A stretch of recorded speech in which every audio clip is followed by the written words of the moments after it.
Consider Cannabis is not intended to be a substitute for professional medical advice, diagnoses, or treatment recommendations. Always seek the advice of your physician or other qualified healthcare provider with any questions you may have regarding a medical condition. The bipolar is pretty intense. Rheumatoid arthritis, the end state is immobility. Asthma, suffocation. Cannabis and the use of it on a daily basis is definitely keeping me alive. It's time to consider cannabis. I'm your host, Curtis. This is the 37th episode, and our guest is choosing to go by the alias Maria Thun. I'm going to let her tell you all about who this was and why this is her chosen alias in a moment. But before she does, I'd like to urge anyone listening who has tried cannabis as medicine to come on this show and share your testimony about your experience with your ailment and all the good and bad you've experienced with your treatment options. The time is now. People all over the world have heard these episodes, and your voices will continue to be heard as long as there's the internet and people who are seeking relief. But for now, let's join Maria as we consider cannabis together. So you're going by the alias Maria Thun. That's correct. Yeah, all of my social media presence, I use that as an alias. Would you like to share with us why? Maria Thun was a biodynamic researcher. She came after Steiner. Rudolf Steiner created the philosophy of biodynamic farming through a series of 24 lectures that he gave to farmers in Austria who were having issues with their farms, losing productivity. And he came at it from a rather different perspective. I guess it would be considered rather like woo-woo-y, maybe not thought of as grounded in science. But what Maria did during her lifetime, and she lived quite long. I think she lived to 96 or something. She was prolific, and she was working with biodynamics and research in biodynamics for the entirety of her life. She had decades and decades of research experience, and what she was trying to do is scientifically prove out the principles of biodynamics. So biodynamics involves not only consideration of the lunar cycles, which we know are heavily influencing all of water really, but water as it relates to plants and the movement within plants. But they also look to the sidereal cycles, so the planetary cycles and the influences of these more subtle bodies on the growth of plants. Each year, there's a biodynamic calendar that's put out, both for Maria Thun as well as there's a few different ones that are put out, but I use the Stella Nistura as a basis for the work that I do growing cannabis and also on just my plants in general. I've got a series of blueberry plants, a little blueberry mini farm in my front yard, as well as any of the plants that I've got growing indoors. So I try to use the Stella Nistura, which is a biodynamic calendar. The other aspect of biodynamics are preparations that they use. So when farmers run into issues with respect to pests or fungal infections or things that happen when things are sort of out of balance or out of alignment, there are preparations that are used. So those preparations also fall within that category of what biodynamic farming is. It's a lot more than just that, but just to give it a bit of a quick overview, and why I selected Maria Thun as an alias for my social media was to keep her name alive and to keep the idea of what biodynamics is going. If you look at like the almanac, like the seasonal almanac, farmers have been growing based on the lunar cycle for millennia, forever really. So what she was doing is successively growing different types of crop in a very structured way. So through a month, she would be growing, say, a root type crop like a beet, and then she'd be growing corn, and then she'd be growing wheat. And then she would be running experiments where they'd be planting every single day during successive months. And then they would monitor and watch and look and see what the plants were doing at these different times. So definitely the lunar cycles are considered the most influential. So a lot of her research was based around the lunar cycle. But then they go, again, a little bit more into the subtleties of sidereal alignment. So I don't want to get too into it. That could be a whole other lecture on its own.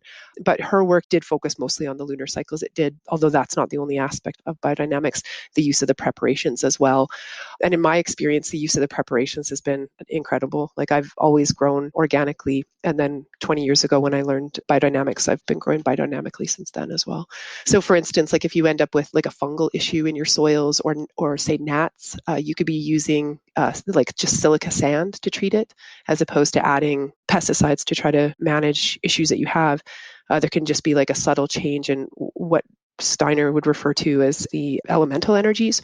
So if you've got gnats or you've got fungus, the biodynamic perspective would be, or my understanding of it is, there's too much terrestrial energy And so you'd need to add more celestial energy in the form of silica sand. It's so simple. Put some sand on top of there, and it really does work. Your gnats go away, the fungal issues die down. You've changed the energetic composition of the ecosystem that you've created in your cultivation, and it's very effective. And I know, like you get these woo-woo words, but I'm an engineer, right? I'm a scientist, and so I do have that analytical perspective. So, but I'm willing to open up and say, well, I don't know, if it works, right? So yeah, absolutely. And I would meet you on the street and I certainly would never think, oh, there's a pothead, And No, I'm kind of curious no. when your first experience was. So my first experience with cannabis would have probably been, before birth or at birth. Both my parents were users are users. They use very, very little now. They're in their 70s and they spend some of their time in the US and then in Canada. When they're in the US, they don't use. When they're in Canada, they'll use occasionally. So they're not using daily or anything like that. But back in the day, they would use cannabis as a relaxer. So both of my parents are pretty, type A, motivated and successful people. And they would use cannabis at the end of the day for relaxation. And so my earliest experience with cannabis was as a very, very young child, smelling the aroma of like hash or weed being smoked and just feeling the attitude of my parents change from one of like, pretty high strung and results oriented focus to one of a lot more playful and happy, just overall a more relaxed way of being. Even to this day, I'm in my 40s now, and as soon as I smell cannabis, whether the fresh flower or it being smoked, it just automatically puts me in a place of relaxation, and it just always has. And I think it's because of that association with my parents, being high-strung people and then transitioning into just much more playful people. We were supposed to be sleeping. Of course, my recollection as a child, probably when I was like 4 or 5 years old, me and my brother, we're supposed to be asleep, but we can hear my parents giggling or listening to music. And so, we sneak out of bed and we're looking and we're like, we see them smoking. My mother smoked cigarettes, but my father didn't. So we were like, Dad, you're smoking? What's going on? And we didn't know, what it was all about or anything. We just associated the aroma with that, with that calm and relaxed feeling. So that was my first introduction to cannabis. Wow, that's really cool. Yeah. It's interesting because I don't know. I hope that's my daughter's experience, to be totally honest with you, because she's watched me go through some high-strung moments in my life, and since medicating with cannabis, there's no doubt that small amounts of aroma from the vaporizer I use have filled the air. Absolutely. I have 2 children and I've been very open about my cannabis use around them and with them. They're teenagers now. They're awesome, doing really great, both hockey players and very athletic. They do well in school. They're doing great. We've only been legal here in Canada fairly recently, but it's been involved in my life for a long time. There's always that juxtaposition. I'm sure that this is something that many people have spoken about. And I can even speak to an experience when I was living in Mendocino County. That's where I learned biointensive farming and did an apprenticeship down there and made friends down there. And Mendocino, we all know the history of Mendocino. And although I wasn't involved in the cannabis industry down there, at all, I was down there doing an apprenticeship in actual agriculture, growing vegetables. I became friends with people in the industry down there. And I remember conversations with children, some of their children, and there was such a fear. Just the way that it is in the US and potential for incarceration. And I remember the fear that those children had. And I just was, it was just so sad to me. With my children, I've been open about it, but also, cautious, because until recently it wasn't legal. And I was never able to get a medicinal license for it. I did talk to my doctor about it at one point, but he wasn't keen. So my use of it up until its legalization, was in the black market. And so there is an interesting line to walk with children, right? In terms of the use of this medicine that is so beneficial, and they can see that absolutely. And also then hey, it's not legal though. Are you a criminal for doing this? And so I'm just so happy that in Canada, our government has decided as a whole to say, no, this is, our citizens are using this. They have been for some time. Let's get with the times. So it's really great. And it's really great for my children to not, not have that consideration. Yeah. Their parents are criminals either. Do you remember your first conscious decision choice to try it? Yeah, I do. So I was about 15. So my parents had stopped growing. They had been growing, the tomatoes in the basement that never actually got tomatoes. Yeah. Well, my grandma lived with us up until I was, I guess, 7 or 8. So, tomatoes. But And they had stopped growing probably when I was around 9 or 10, somewhere around there, where they're like, oh, we can't have that in the house anymore. We have to set a good example as my brother and I were becoming teenagers. But they still had this bucket of, from years and years ago. So I remember knowing that bucket was in the closet somewhere deep, deep down. And, your children, you have to know that like your children are going to get into everything. Like you can't hide anything. You think you're hiding things, and you're not. Like kids will get into everything, because I was a kid and I, got into everything. So yeah, got into the white bucket. We knew it hadn't been used in years and years, but there was some hashish in it. And so we tried it. We didn't even know what to really do with it, but we tried it. But I really didn't get any effect. I don't remember getting any sort of psychoactive effect during that time. That was the first time, and probably the last until I was probably around 18. And I don't recall the exact first time that I used when I had gone to university. So through high school, I didn't really use it all. I grew up in a northern community, and it really wasn't accessible, like for us at that age. It just wasn't there. So it wasn't until going away to university that there was the accessibility of it. And that's when I started to use it. And I don't recall the exact first time, but I recall that era. From then on, I mean, it's been over 25, 20, almost 30 years of cannabis use since then, daily or as much as I can get. So I recognized at that point, I was using it similarly to the way my parents would use it. At the end of the day, just having a bowl, man, it was like the best thing ever, and really, it got me through school. That was like that first era of using it. I've used it ever since. In some instances, like when I was living in Mendocino County, as funny as it was, like there's pot everywhere, but I really wasn't smoking. It just wasn't accessible at that point. I would smoke like a tiny, tiny little bit. But basically, if it's accessible, I'll use it on a daily basis. So that's where we're at right now. But the first use of it, 15, don't really remember it being effective. And then into that, like, the 18 to 24-ish, using it daily, just a little bit though, not wake and bake. I certainly was using it fairly sparingly at that point.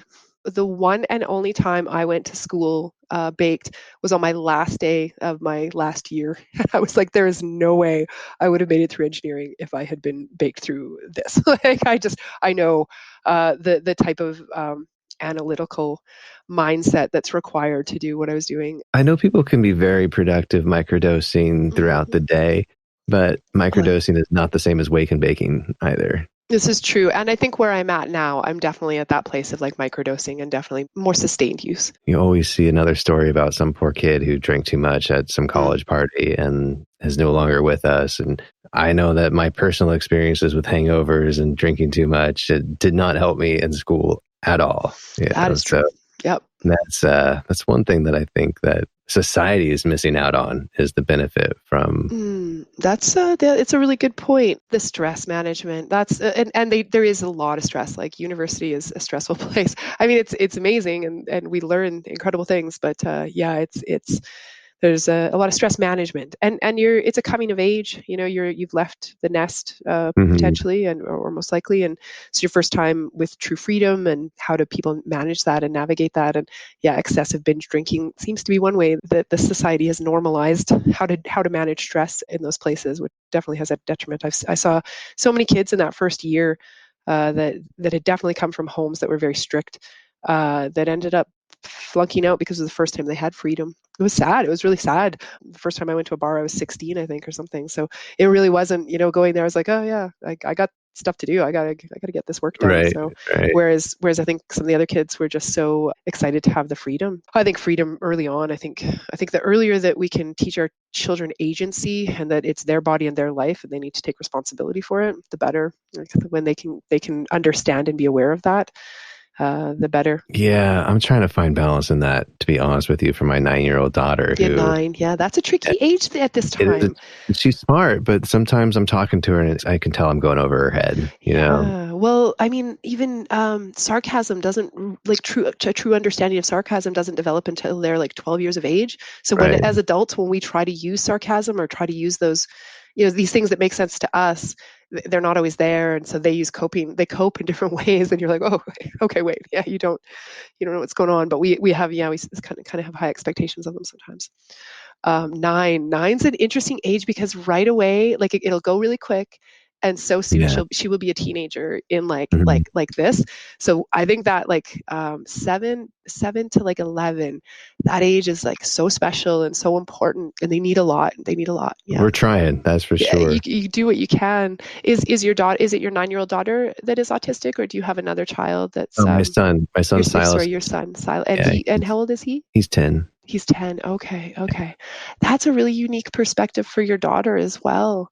It It's is. yeah, I've yeah, considered getting her some therapy just to see if she has something she wants to talk about, because she doesn't yeah, always talk to us about stuff, but I can yeah. tell It's she's hard. got worries and thoughts and things that she probably doesn't even want to burden us with, because we're dealing with the stuff we deal with. She's Yeah, such a yeah. sweet kid. I know I had a boyfriend whose brother, his older brother, was autistic, and he is one of the most creative people and open-minded. Just sounds cliche, but really like his perspective is unbelievably unique. And I feel like it was growing up with a sibling that was autistic. I really feel like that was a big part of who he is and how he perceives a really like beautiful and unique perspective. One of the most creative people I know. It's got to be strange, but I don't know, I see the product of it and how it can be really, really unique and Mhm. bring an understanding to a scenario where other people are like, kind of just in this thing, and he can come in and just see it, just a light that's totally illuminating. Yeah. Yeah. So your parents used cannabis and you did, but you said you have 3 siblings also. Did they ever use cannabis? Yeah, I have an older brother who's a surgeon, and then there's myself, and then I have a younger sister, and my sister's about 7 years younger than me. So she was never around when my parents were using cannabis when we were children. She hadn't been born yet. By the time she was around, they had stopped growing or using. So she didn't have that same sort of experience that I did. Her experience with cannabis was more oriented around me because I'm 7 years older than her. So the first time she used cannabis was from me. It was Christmas time. We were visiting my parents. I recall exactly where it was. And I got her high for the first time. So when she was 15. So she has used cannabis throughout the years, but her partner, her husband, is an addictions counselor. And so he's always had great issue with cannabis. He has that more conventional perspective on it. So it's always been a problem. Like her use of cannabis has been a problem for him and for the relationship. And so she has always had that. So that's something I've never had. I've never seen it as an issue in terms of addiction. I don't feel like it does anything negative for me. Like I feel like the only things that cannabis does for me are good. So it's been a bit of a different story for her. I think she does gain quite a bit of benefit from it, but there's also the negative aspect that she has to hide this from her partner or hide this from society. And I think managing that for her has been hard. It's been a challenge. I know that it is a really big issue for her partner. Even now that it's legal, it's still an issue. So she has still been using it, but it always ends up being a contentious issue between the two of them. There's blame and you shouldn't be doing this. And so it ends up happening behind his back and all of that type of thing. So not so great in that regard. It's, That's really, really different though. We don't live near each other. We don't see each other very often, but when we do, I always have to sort of ask, like, can I be doing this around you or near you, or are you at a time when you can't have that around you? So it can be different. Like sometimes she's like really excited because she gets to do it and there's no judgment, and other times it's like, no, I'm not using it now and I'm doing really good. And I'm like, okay, yeah, no problem. I won't. There's no, I don't never push her or anything like that. yeah. Well, we all got to make our own choices and what we're Yeah, gonna. and also just not smoke around her. Just be like, oh, we're gonna go smoke somewhere else, so she isn't Sure. exposed, right? Yeah, that's easy enough, right? Yeah, it's easy. It's totally easy, and I have no problem with that. Her relationship with cannabis has been very different in that regard. I think she'll continue to use it. I think she does gain quite a bit of benefit from it, and she recognizes that, but she'll have to manage it in whatever way she sees fit. Yeah, I mean, it's got to be difficult coming from the perspective of an addiction counselor, or people who work in that field and see really horrible things happening in people's lives, and cannabis is in with that. Right or wrong, I personally believe that's completely wrong, but it is what it is. And to shift from that perspective, first, people are going to have to be able to admit that they were wrong, or even admit that there's a possibility that they might have been wrong. He won't do that though. He's quite sturdy about it. I don't really understand that. I mean, it's legal. The literature's out in terms of its benefits. Yeah, it's hard. I don't understand why people want to dig their heels into just the way it's always been, the way they've always seen it. But, when people want to do that, I don't know what else to do. It's your loss, really, is what it comes down to. That's how I see it. It's like, oh man, that's sad that you won't be able to see the benefit of this. I mean, an addictions counselor who drinks a lot of alcohol, can get blackout drunk, and that's okay. Again, it's our perception of what is acceptable. I don't really. It is what it is, and I won't try to change anybody or change anybody's minds. People have to change their own minds based on their own experience. Yep. But yeah, I wish he would be a little bit more open-minded, especially with respect to my sister's use of cannabis, because I do think it is beneficial for her, given the fact that she has rheumatoid arthritis and mental health issues that's similar to mine. Our genetics are similar. We've had similar issues to manage. So I don't know, I've used it really effectively and been so happy with its outcome. I wish that for her, but I also understand she's dealing with a different situation entirely. My partner is, we're both huge supporters. I wouldn't be with somebody who wasn't. I couldn't be with somebody who wasn't. That would deny who I am and what's important to me. So that's a big factor for me. Yeah. How does your partner manage or deal with your cannabis use? They're supportive or? She's very supportive, actually. Excellent. That's really good. I think I have projected more tension over it than there really has been. I'm like, oh, great, she's not going to like this, or and she's been completely cool. Matter of fact, she gets more frustrated with me when I'm like, oh, I've got to go to the dispensary and spend some money. It's like, just go buy your medicine. Oh, that's wonderful. Yeah, she's been awesome about it. And I've talked to people who do not have that same sort of support. And I don't know what to do for those people or what to suggest or what kind of encouragement to give, because it is expensive and it is stigmatized, but it helps so much. So what do you do? You're just left in that tension of, do I get help and just deal with the consequences from judgmental people? Or do I submit to peer pressure or do it the way my sister does it, so secretly, right? I mean, where it's a secret. It's like, and you're hiding it. I don't think that's a good thing. Like, I think there's a lot of stress around that. I remember it was 16 years ago. She was taking, I'm a rock climber, and I was rock climbing with a bunch of friends, and she was holding on to my baby because I had the baby at the time. And I just remember we were walking back down the mountain, and she had to like kind of sneak away to take a hoot. And I was like, these people don't care, but it's just that like a mentality of having to hide. Mm-hmm. I think that translates to a lot of other potentially deviant behavior, because we feel like we need to hide, and it does other things that warps our brain a little bit, I think. Yeah, if I got to hide this, what else should I hide? Oh, I can't be myself. And so who am I, or what is that? Not that we get the privilege of being ourselves every day, all the time, but it's nice. I'm an expressive person, and it's a way to manage stress. I don't know how people manage it, where they hold everything in. Yeah, that seems hard. But then I think about my sister in regard to her selection of a partner who is an addictions counselor. Maybe there's a reason for that. I'm not too sure. They've been together a long time. This is an issue that they've had right from the get-go, and they will continue to have it. And I don't know, it seems to just kind of follow a similar pattern of like, oh yeah, I've stopped using, it's fine. And then, we'll talk months later and like, oh yeah, I'm using again, and hiding it and having to hide it. And she doesn't like that. Nobody likes having to hide something from their partner, and it inevitably causes strain and tension and a blow up. And yeah, it's just kind of a cycle that continually occurs. And I shake my head a little bit. It seems like if it needs to be a part of your life, then you need a partner that accepts that. I think her partner thinks that it's a detriment to her, that it. So when did you start using cannabis as a medicine? I would say it was in that realm of like 18. At 18, it was definitely Stress management kind of. So I was diagnosed at 15 with manic depressive disorder. So what they call now they call it bipolar disorder. I was diagnosed at 15 with that, and the teenagers were hard. And I wasn't using cannabis at that point in time. They did medicate me with lithium and a whole host of other mood stabilizing drugs, to no avail. I really, even when I was young, like in my teenage years, I just really would try something and was not really happy with its effects. When I started to use cannabis in university for stress management, I don't think I was even really paying attention so much to its potential effects for my mental state. That's not really what I got into it for originally, but I definitely could see like, oh, there's, I'm more stable. I'm far, far more stable when I use cannabis. And that has continued throughout my life. So I haven't been on any sort of mood stabilizers in over 25 years, but I do definitely self-medicate with cannabis for that.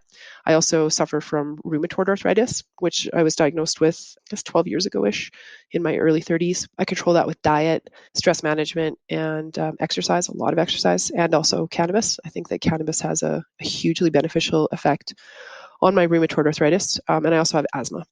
and I use cannabis for asthma as well. The quality of the product really denotes its effects for asthma. If I'm not smoking a good quality flower, then the asthma doesn't, it definitely doesn't help. It probably makes it worse. But when I'm smoking a very good quality flower, the asthma definitely subsides and it helps out a lot. If you didn't use treatment for your arthritis and your bipolar, what would you be experiencing on the day-to-day? I'd probably be dead. The bipolar is pretty intense when I'm into manic episodes. They don't happen a lot. I've known other people with bipolar and I've seen, extreme bipolar disorder. And I've seen 2 psychiatrists since my diagnosis at 15. So I saw a psychiatrist. I was concerned on my first pregnancy. I was concerned that I might end up with post-pregnancy depression. So I chose to see a psychiatrist preemptively. And then probably about 5 years ago, I saw a psychiatrist. And at both times they said that I don't present as bipolar, which is great. And I do think cannabis is a big part of that, and lifestyle is a big part of that. Without cannabis, probably have died with respect to my mental state. And then with respect to rheumatoid arthritis, I mean, the effects of rheumatoid arthritis are pretty brutal. The end state is pretty much immobility. And then asthma, suffocation. The outcomes of these disorders are not great. Cannabis and the use of it on a daily basis is definitely keeping me alive. I was curious when you said that you had cannabis and lifestyle changes. I was curious if you wouldn't mind sharing other things that you did that were helping you. Yeah, I was diagnosed with rheumatoid arthritis back in my early 30s. My sister has just been recently diagnosed with rheumatoid arthritis, I guess a couple of years ago, around the same age. So there's a genetic component to it, which is recognized. And then, environmental triggers or whatnot. So the rheumatologist had prescribed methotrexate, which is a typical prescription, and told me that I would be on it for the rest of my life and that I would have to get my liver tested and all of this type of thing. I asked her at that point in time, is there any relationship between rheumatoid arthritis and diet? And she flat out said no. And so I, took the prescription and put it aside for a little bit and decided to speak to a naturopath. So that, this is over, I would guess about 12 years ago, something like that. Okay. So spoke with the naturopath. He gave me a whole list, like a big long sheet of, don't eat these foods. So I eliminated wheat, dairy, and sugar off the start. That helped a lot. My knee had become the reason that I ended up getting diagnosed with RA, and I've probably had RA. I mean, it's genetics. I've had it my whole life, but the presentation of it took until early 30s. I had some damage in my knee, meniscal tears, just from doing ultimate frisbee, actually. And the orthopod had said, oh, there's some swelling in here that's not regular. So that's where he had sent me to a rheumatologist, and that's where the diagnosis occurred. So changed my diet and found that was incredibly effective and never went on any medication at all. I just have been able to manage. It's stress. Stress management is a big factor in autoimmune disease. So being able to manage stress with yoga, overall, just a lot of exercise. I do all sorts of things, but exercise in general is the key factor. And cannabis use, reishi mushrooms, digestive enzymes. These are all things I take on a daily basis. And fish oils. Fish oils are amazing for both the head, like the brain, the brain issues, and the asthma and the autoimmune disease. Because I think these things are all related. Like as I've gotten older, I used to think of these things as like mental illness and autoimmune disease and asthma. But as I get older and the more research I do, and I do a lot of research, I'm finding that I think that these things are all quite related, and they relate to inflammation, like inflammation in the body. So I think back to being a teenager, my diet was terrible. I had an absolutely terrible diet, and hadn't even really made those considerations that could be a huge factor of why things were so hard for me at that point. Now it's not just wheat, dairy, and sugar that I need to do, though. I have a low lectin diet and a low histamine diet. So a lot of nuts and seeds. I can't eat many nuts and seeds. I can do macadamia nuts. Those are about my only nut at this point that I can consume without inflammation. But yeah, low lectin, if anybody out there hears and is dealing with or trying to manage rheumatoid arthritis, check out a low lectin diet, or what they call the elimination diet. So eliminating, basically eliminating everything and then just taking one food at a time, because triggers are really interesting for people with RA, and autoimmune disease in general. And what can trigger one person doesn't trigger another person. It's very person specific. There are generalities, though. The wheat, dairy, and sugar seem to be pretty universal for people, and when they eliminate those, they tend to see a huge difference. Those are sort of my lifestyle factors. Stress management is a big part of that. The work I do, like I'm a consultant. I consult in the field of hydrogeology and run a small business with a number of employees, and there's stress associated with that. So definitely trying to manage that on a daily basis is important and keeps both the mental issues and the rheumatoid at bay when I can manage that stress effectively. Are you taking any pharmaceutical prescriptions alongside cannabis? The only thing that I use is Ventolin, and I use that. It's an emergency inhaler. So no, I don't use any prescription drugs. On occasion, if I'm having a pretty extreme manic episode, and this is more on the order of years, I will take an antipsychotic, but I use it more to trigger me or to try to essentially reset my brain to come out of that type of thing. So I think in total I've used it twice in the span of like a 5-year period or whatnot. So you could consider that a pharmaceutical. I will consider doing that if things get to to a breaking point. But besides which that, I pharmaceutical don't. was that, did you say? Seroquel. It's quite a common antipsychotic that's used.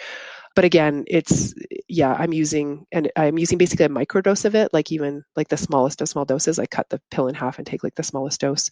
And it works quite well just to reset my brain. But in general, I think I'm able to manage with cannabis. I think cannabis like sort of takes care of me on that day-to-day, month-to-month, year-to-year basis in general.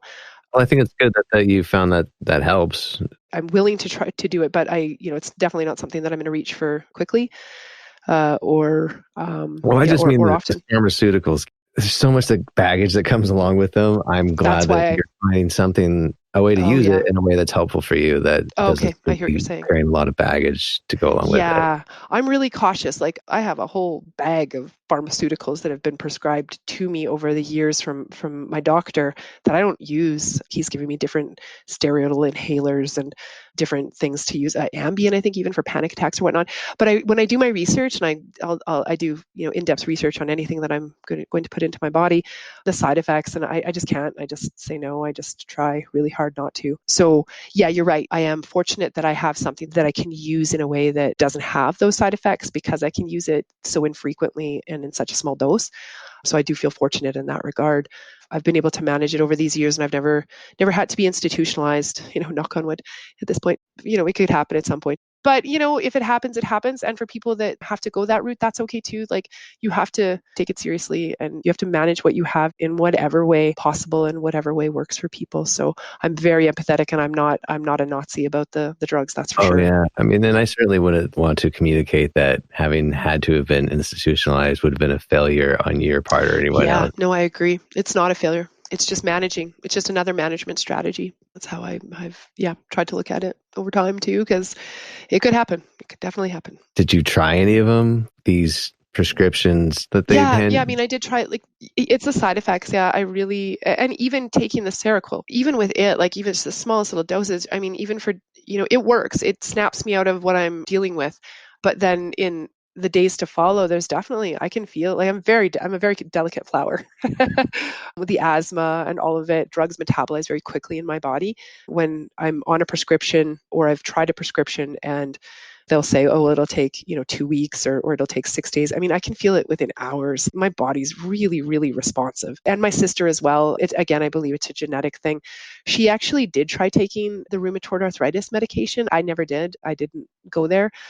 I'll tell you another story about an asthma medication that I took that actually drove me into psychosis. Oh, wow. Yeah. So my sister, who was diagnosed with rheumatoid arthritis fairly recently, like the last few years, when she was first diagnosed, she decided to go down the medical path. She has no problem with that. I'm a little bit more reserved in that regard. And she was in a bad way. At first, I don't think there was a recognition of what was going on, but it was bad, just a lot of suicidal ideation. And she's very stable. Like in comparison to me, I feel like she was far more stable than myself prior to taking those medications. But yeah, that set off probably about 6 months. And so there was a point where I was like, have you considered that this could be the rheumatoid arthritis medication? And have you considered slowing down on it or trying not to take it? And she did that. And 6 months later, she's okay. She's back to a stable state. And then I know it happened again. She tried prednisone for something else. And once again, we're going back into like modes of instability. And I'm like, okay, do you want to Do you want to see that there might be a correlation between those things? I have that insight because I had been taking montelukast. It's an oral drug that's used to manage inflammation in the lungs for asthma. I had tried that. We're probably talking about 10 years ago-ish. So I was on that. It worked really well. Like I was able to breathe. It was great. I was like, oh my goodness, this is the best my asthma has been in so long. This is great. And then, and then the psychosis started, and I'm like, oh, and I had the fortitude to understand that I was taking this prescription. Maybe this is related to what's going on in my brain right now. And so I stopped the prescription and the brain settled down. So these things happen, right? Where we have to be cognizant of that. We might be taking a medication for asthma and it could have a very real effect on our brains or other parts of our bodies. And that was my experience. And then again, watching my sister go through it with the rheumatoid arthritis medication, I was like, okay, we're delicate flowers. That's how it is. Got to be careful. Yeah, it was Abilify did that to me. But I was able to recognize, I was like, oh no, that is not reality. Good on you to be able to recognize it though. Like it's hard, right? Because it's your brain and it's everything that you're experiencing. And you're like, but this is how it is. You're like, oh, wait. How long were you on it before you had the knowing that it was affecting you in that way? I was on it for a couple weeks. And then a couple weeks. I honestly don't know how much was affecting me before I recognized it. But when I recognized my wife walking from our master bathroom to the master bedroom, back into the master bathroom, and then she actually came in from the kitchen into the bedroom, I was like, oh, okay. Oh, so this is right. I'm seeing. Yeah. Yeah. You're like, okay. Something needs to change. Yeah. And how long did it take for those side effects to wear off? Do you feel like it was like on the order of a couple weeks, a month? I say a couple weeks. I'm going to say a full month. Okay. It was a couple weeks. Yeah. It was a rough time. Yeah. I can imagine. Hearing your story and hearing what you've done with the use of cannabis again, and you're so open about it. That's why it's inspiring. It inspired me, right? Where I'm like, I got to let people know, like, I do well. Well is relative, but as far as an outside perception of what success is, I feel like I'm doing, I have that, but I manage this. There's challenges to it, and cannabis is a huge part of it. So I want to be like, go cannabis. It's important. I'm kind of in a unique situation. I've been able to not have to work and not to be under those like, oh no, he's going to get another drug test or something like that's going to happen. It's just, I was working for churches. The church is closed. I've got all this production equipment. What am I going to do with it? Let's just throw it out there. This is the truth as I know it. That's awesome. Whatever consequences be damned. I don't know. This is my life. What can you do with it? I think it's awesome. I was home with my children for the first 5 years of my first child's life. So the second was about 2.5. Societally, we don't recognize unpaid labor the way that we need to. And I think that it's a huge factor in why our society is where it's at. Oh, yeah. Definitely. The more attention we can pay to our children, the better the society is going to be overall.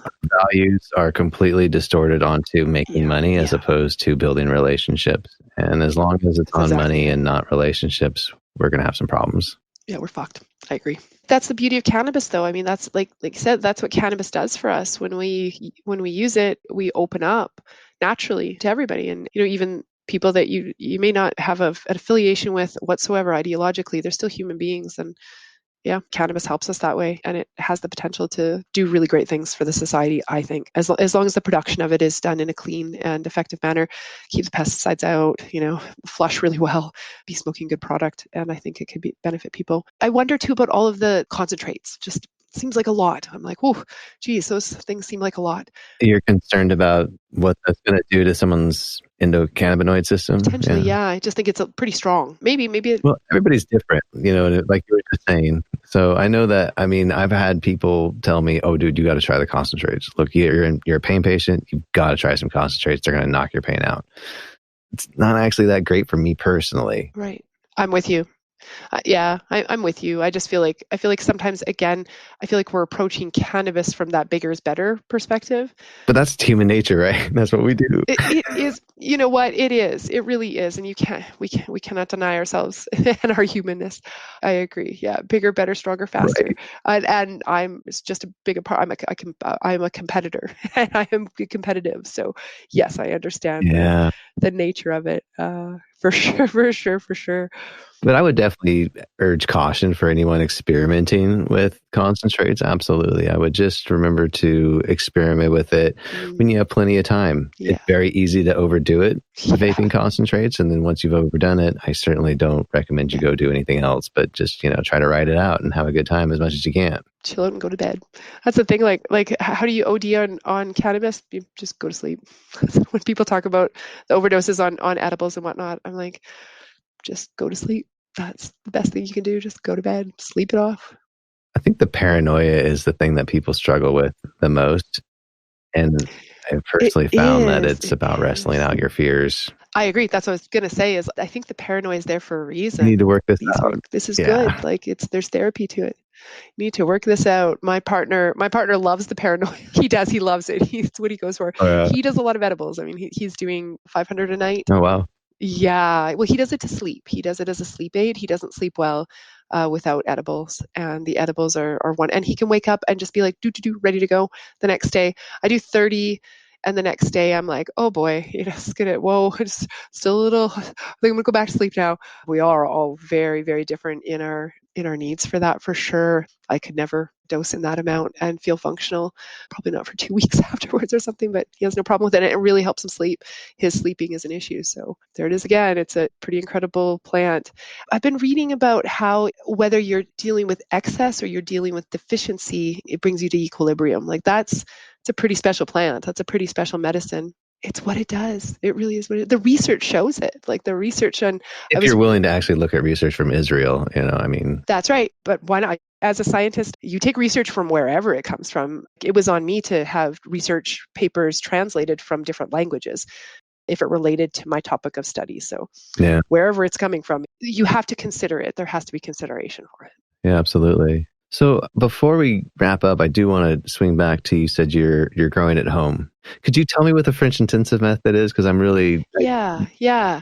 Back in France, turn of the century, and even before, I mean, even like from the 1800s, they've been doing market gardens. Like they were very, French cuisine's very sophisticated. And that sophisticated cuisine comes back to how they were able to grow, like their agricultural practices.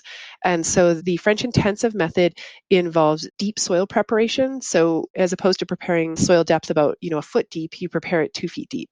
I've even done 3 feet deep, like 3-foot beds. So you do deep soil preparation, which allows root growth to go downward, and then you're able to space plants together in a far more concentrated way. So the way that we tend to do, your grandma's backyard, you'll see like rows. So you have rows of carrots and rows of celery, rows of beets, rows of lettuce and whatnot. So in that way, we're not utilizing space that well. So the French intensive method, you can grow essentially what you would grow in the row method in a quarter of the space. So you can increase production by about 3/4, by depth. Adding depth for soil growth. Now you also have to consider that there's going to be more consumption of organic matter. So you have to either be amending, or for us, composting is our major amendment, right? So you're adding compost to the soil on a greater degree in that space, but you're still able to grow that much more food in that small of a space. So the French intensive method involved things like using boxes, these small little boxes, to start plants. Then we transplant. So everything gets transplanted, even carrots get transplanted. So you're starting everything in these small containers that you're able to, or like a small box that you're able to keep well watered. And this is how I've done my cannabis, and it's been incredibly effective. So my starts in soil, and I know a lot of people don't agree with that type of propagation because of, I think they get concerned with funguses and whatnot, but I do I germinate in water for a few hours, and I use some of the biodynamic preparations for that. And then I move into the soil boxes. And then once the seedlings have come up, I transplant, and then I'll transplant again, actually. But essentially, it's growing a lot of food in a small little space. They used some interesting greenhouses as well, like very small sort of mini greenhouses, to create microclimates for the various vegetables that they were growing. But it was really cool. It's a cool way to grow. And I have literature, like I've got some books that were written back in the 1900s, and they're done, like the vegetables are all done on like engravings of them. So it's just really beautiful, and it shows like the old heirloom varietals, and they're pretty cool. It's pretty cool to look back on it. So that's the French intensive method. And then I talked a little bit about what biodynamics is. So the biointensive is that synthesis. There was a master gardener named Alan Chadwick. He didn't believe in the written word, but he gave classes in and around California back in the 70s on this synthesis between biodynamics and the French intensive. And then John Jevons, he wrote that down. He was a systems analyst in California on the coast there, Palo Alto area. he spent time with Alan Chadwick, and I believe he got permission from Alan to essentially codify his method. And so he wrote a book called How to Grow More Vegetables Than You Ever Thought Possible in Less Land Than You Can Imagine. So How to Grow More Vegetables is the short form of the book. It's quite a staple in many market gardeners, CSA farmers. John Jevons is quite well known throughout the world, and he's who I apprenticed under for a period of time in Mendocino County until I got a little sad and I needed to go home. And started a career in hydrogeology after that. 20 years ago down in Mendocino County, in terms of learning about schools doing their own farms, like doing their own gardens, school gardens and whatnot. I mean, all of that stuff was in full swing down there, and these concepts are just starting to enter into where I live now. So I was like, we're literally 10 to 20 years ahead down there. So it was a huge education, a really huge education, and an education with respect to marijuana as well and how it was grown and that culture of what existed 20 years ago there, because I did get exposed to that, and it was pretty unique. It was a unique experience to bring back to Canada. So that's how you grow. You grow by using the principles from the lunar cycle as well as this French intensive method, and that's really that's right. Could you tell me the name of the calendar you said you use for the lunar cycle? It's the Stella Nistura. I'll send you a link for it. Okay. It's pretty neat. It's a farm. It's over in, I believe, in Pennsylvania, and it's for special people, like for people with special needs and abilities. And it's really cool. They put this calendar out every year, and the funds go back to help keep the farm going and what they're doing. And people all over the world use it. So it essentially outlines days that are good for various aspects of cultivation. So if we're looking to have the plant be vigorous in its flower stage, we want to be doing cultivation during those flower periods, those periods of time that are more focused on the flowering aspect of the plant. And then there are also blackout periods, so that the calendar outlines, okay, well, don't do any cultivation, don't do anything during this period. And the research that Maria Thun had done suggested that there was validity to this, like that avoiding those areas wasn't a bad thing. You could do some cultivation during a blackout period and find that the plant just starts to stunt or not really want to do anything until that period passes. So in general, it just kind of outlines for you when you're doing major things, like when I'm going to start germination, when I'm going to transplant, when I'm going to do a major cultivation.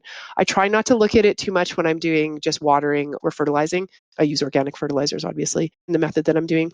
But when I fertilize, I try not to look at it because I don't want to get too like, oh no, don't. I have to work with my schedule and my work schedule as well. But when I'm doing anything major, I'm definitely consulting the Stella Nistura. It has like articles that relate to biodynamics and tries to act as an education for the biodynamic method. It's sort of a staple for all biodynamic farmers throughout the world. They use it, or there is a Maria Thun calendar as well, which is another biodynamic calendar. But I like to use the Stella Nistura because I like to support that farm out in the East Coast. Yeah. You are somebody that I would have seen in high school and been like, yep, she's way smarter than me. She's got her life together. She's going to do good. And I don't know. I'm definitely interested in your story. I guess it's the balance. Like, so my parents, again, type A high achievers, really successful people, have really focused on that for us, the three children that they had. My brother's a surgeon. Both my sister and I practice in geoscience. I have a master's degree and she's looking to do her master's. So high achieving from the outside perspective, but we've always managed, or at least my sister and I, we're very open about it with each other, have managed self-hatred that I think can go along with that type A personality, where enough is never enough, where we can't ever really be happy. And that's a hard thing. It's hard for our partners to manage. It's hard for us to manage. I would love to feel satisfied. I'd love to. And what helps me to get to that point of satisfaction is cannabis, right? It can allow me to relax a little bit and be like, hey, you know what? You got enough done today. It's okay. I started my day at 2 a.m. Yesterday. I start these days early and I work pretty hard. And just the cannabis allows me to not work myself to death, essentially. And it opens us up. It does so much, just so much for us. I recently broke my leg, so I was not mobile for about 4 months.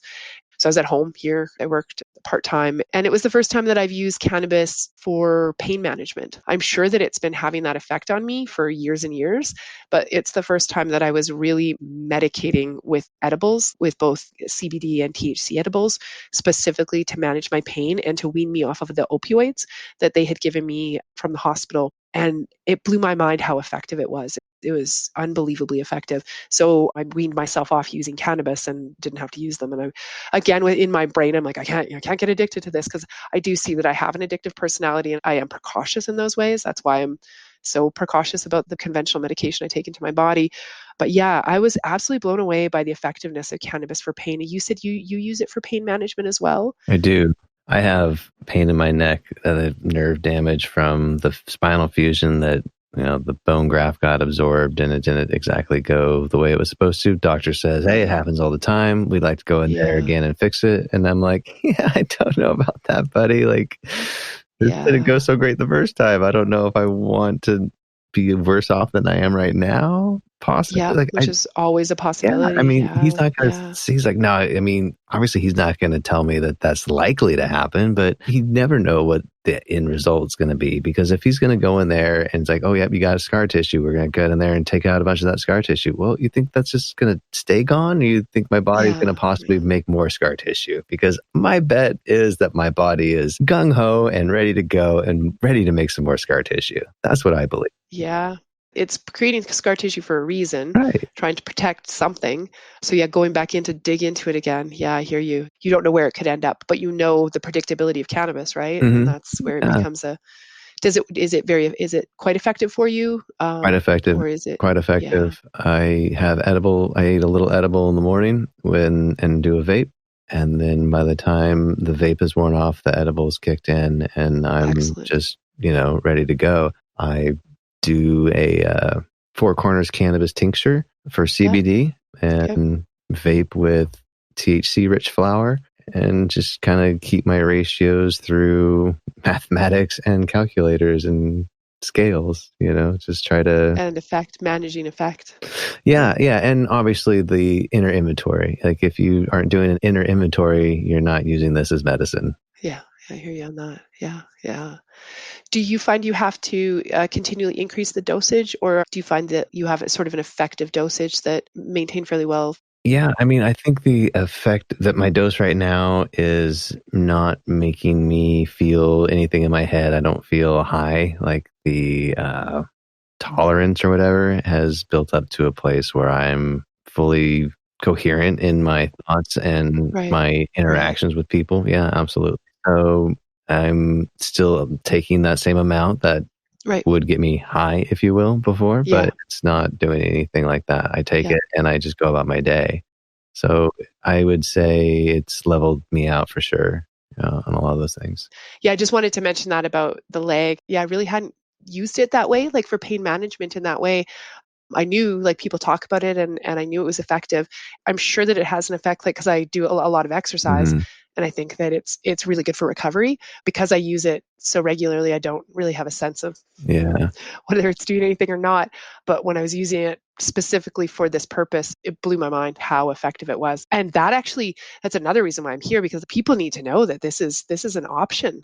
People need to know that instead of doing an opioid, they could be using cannabis or benzos that doesn't have those, like benzos. Right. I don't even know what that stuff is. I don't even, I know, I don't even know what that, like all the hosts of these medications and the categories of them, I don't even know what they are. All those different types of antidepressants. If you're cycling through them, if you have to keep going back and your doctor's like, well, this doesn't work, try something else, try this one, I don't think anyone should have to try 10 different pharmaceuticals before they try this. Yeah, I agree. And I know from my experience with the mood stabilizers, they made me worse without fail. For me, nothing helped. And they sent my mind into a very bad place. They were not effective for me. And I know that's one of the side effects. They're like, oh yeah, this is a potential side effect. And I'm like, but then why? Again, if they're effective for people, good. But I agree. Why isn't this the first line of defense? Why don't we look to this, or why aren't doctors looking to this as a first measure? And to say that, I mean, I understand that in North America, the research isn't prevalent, but there's research from Spain that, really in-depth research from Spain. They've been doing a lot for a long time.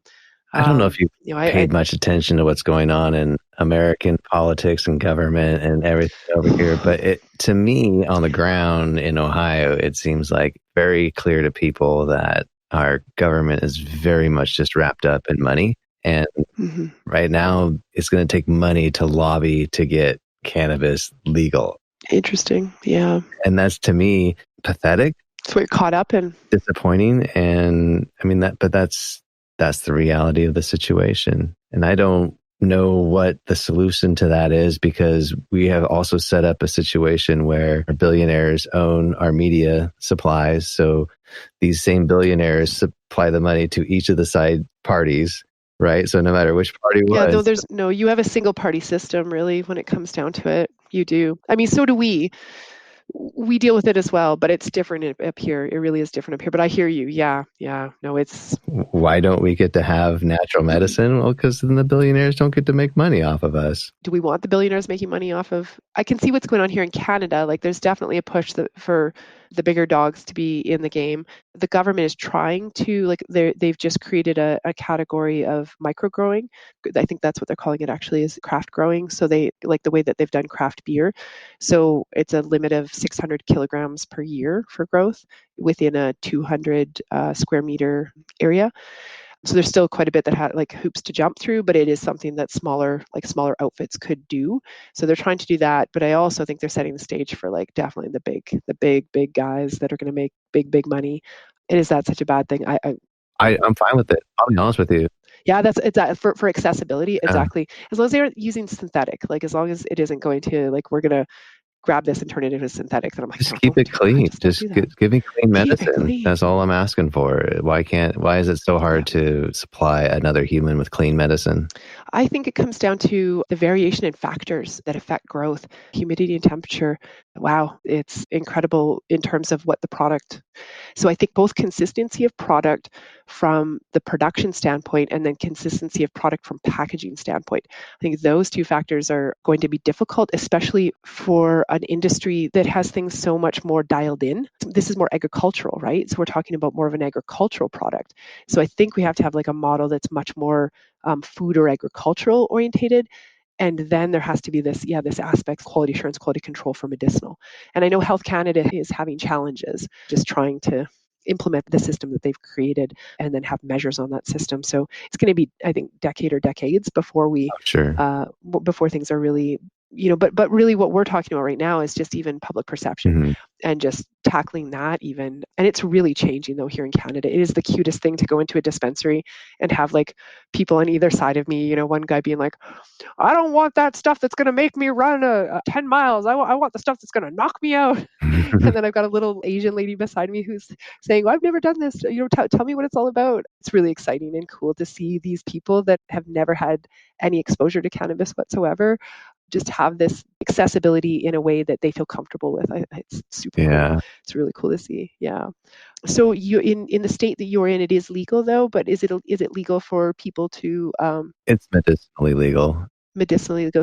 So I have a recommendation so I can buy it from a dispensary, but I can't grow it or you can't. You're not allowed to grow it yet here, but hopefully we will be able to. I think they want to make sure that the businesses that are starting the program here can make money. And right, yeah, that's important. It really is important.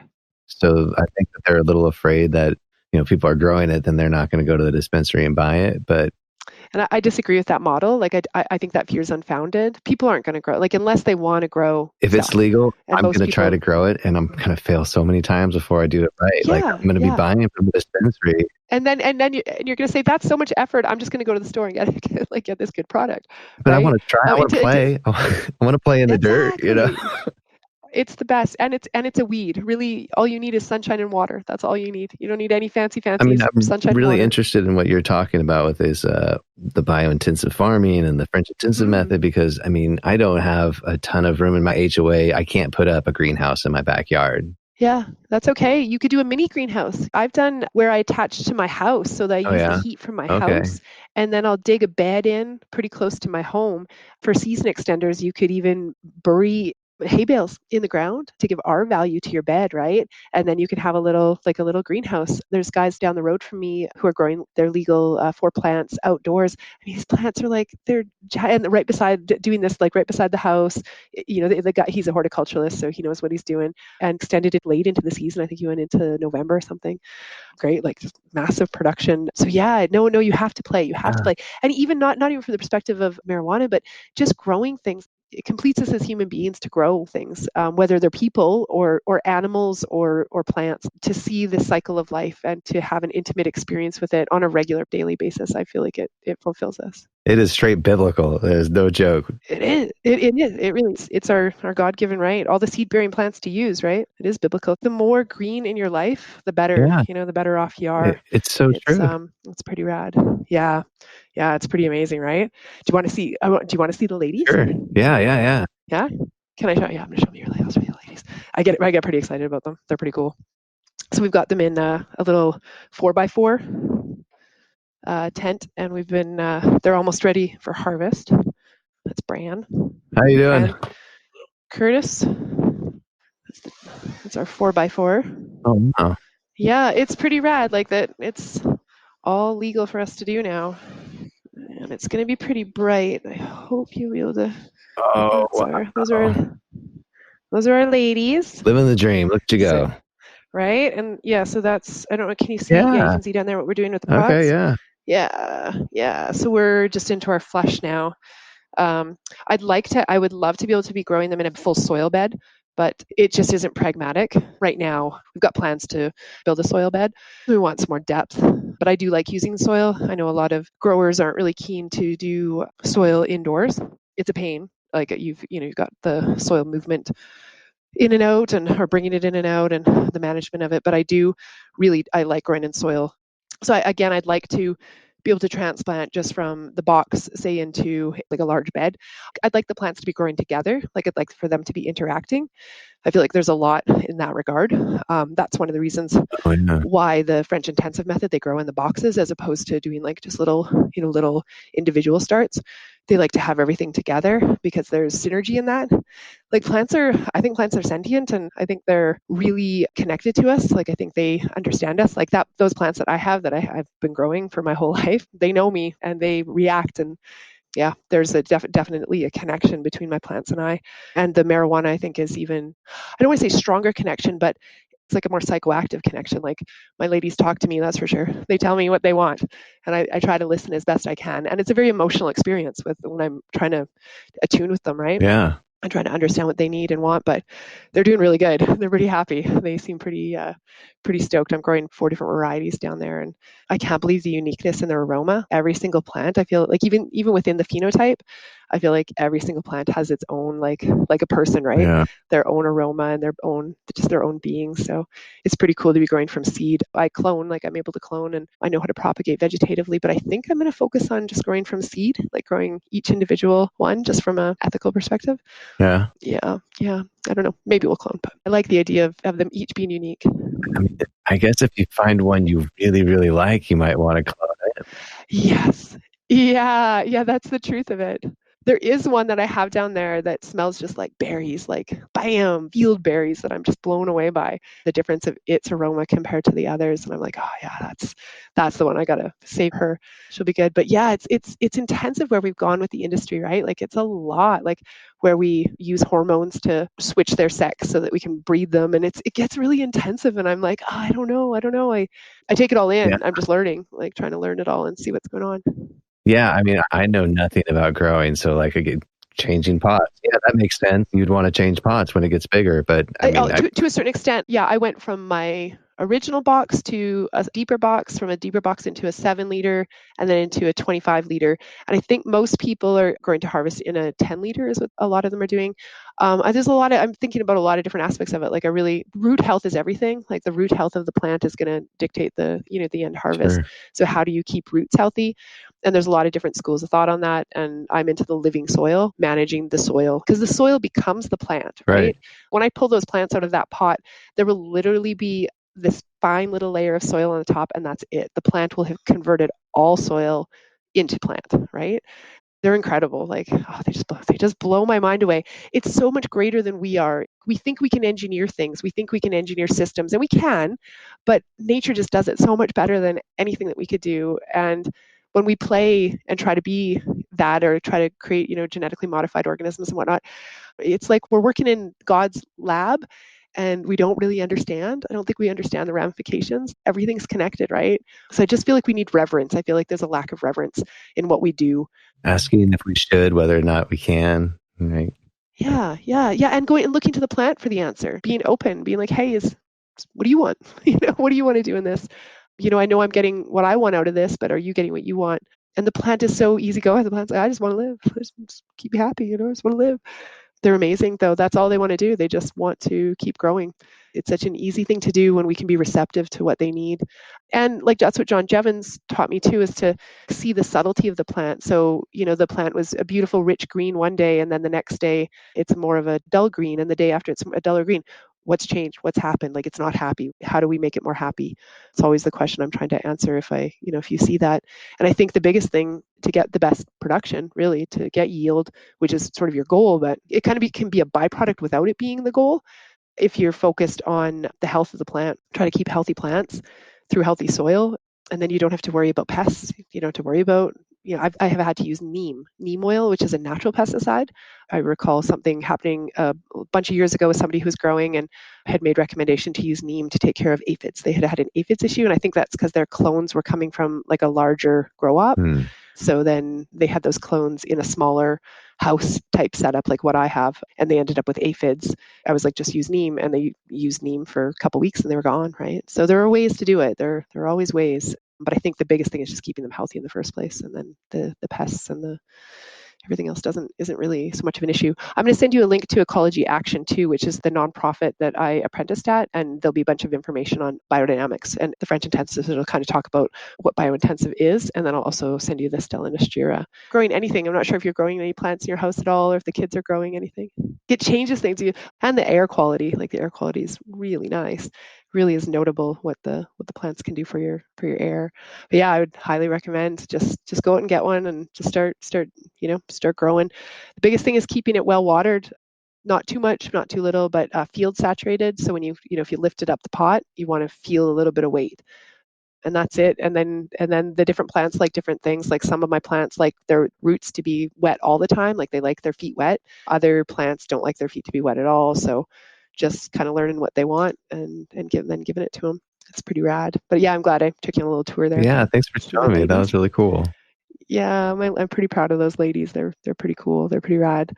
I really appreciate what you're doing, Curtis. It's really important. Yeah, listening to people's stories is a really good thing to see how this can go. And we're so at the forefront of it in terms of the changing attitude of it, like the socially changing attitude of it. And I think what you're doing is gonna influence that significantly. I hope so. It's pretty cool. Maria, thank you so much for taking the time to join us. Is there anything else you'd like to say to the people considering cannabis today? I would just say be as open as you can. Start in small doses. And like we had talked about earlier, if that paranoia starts to come to you, just try to sit with it. If you get dry mouth, drink some water. I don't always think that the plant is causing that. I think the plant's making you aware of your dehydration. So, if you're getting dry mouth or cotton mouth, or you start to feel lightheaded or any of those things, I feel like it's not necessarily the plant doing that to you. It's making you aware that you're out of homeostasis. So try to listen, try to sit with your own thoughts and listen. Because I think that the information that the plant allows for us to be aware of is magical. It changes us, changes our lives. So just be open as you can. Thanks for doing this, Curtis. Really appreciate it. Thank you. Yeah. If you would like to be a guest and share how cannabis has impacted your health and wellness, send an email to considercannabisnow@gmail.com. Thank you for listening. Join us next time as we consider cannabis together.